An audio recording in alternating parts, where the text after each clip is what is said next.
Assalamu alaikum. Welcome to the 6th episode of the Quran Memorization podcast series. So far, we've covered 5, which talked mainly on how to start your Quran memorization journey.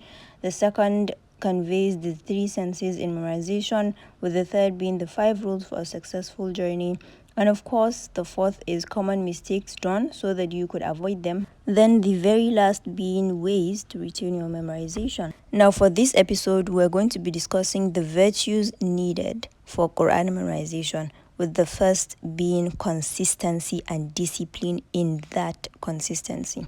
This really is the main. You know very well that there is no way you can succeed, not only in Quran memorization, but generally there is no way you can succeed without being consistent in whatever you're doing. Consistency is the willingness to keep moving, and you apply that in 3 ways: timing, quantity, and quality. What is meant by timing is that whenever you're doing your memorization, assuming you do it at 10 a.m. in the morning, then ensure that every single day at that 10 a.m. you get the Quran and you do that memorization. As far as quantity is concerned, if you're a half pager, you have to be a half pager. You have to be consistent in being a half pager.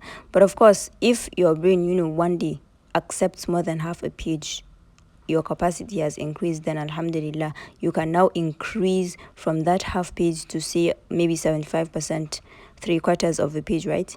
So you could be consistent in that. So basically, you just have to be consistent. And as for quality, you have to maintain that same very high quality that you're doing.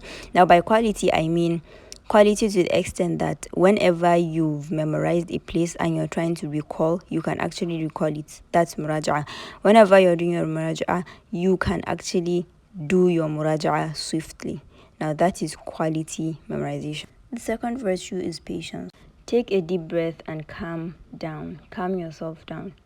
It might be a bit difficult as a starter, but wallahi, Quran memorization generally is very, very easy. It's extremely easy, and you come to know that when you get used to it. This, your patience is going to reap benefits for you, not only in this world, but also in the akhirah. There are quite a lot of virtues, but the last I would love to pinpoint for this episode is adaptability. And this simply means that whenever you find yourself in a situation beyond your control, there is a way that you could fine-tune your memorization timetable to the extent that you do not neglect the Quran memorization. Just a little reminder before we call this an episode. So in order for you to be disciplined, you have to be strong-headed and stubborn to your timetable, to your Quran memorization timetable. Whenever you miss a day of Quran memorization, just make sure that the next day you are able to make it up. Thank you so much, and Jazaakumullahu khairan.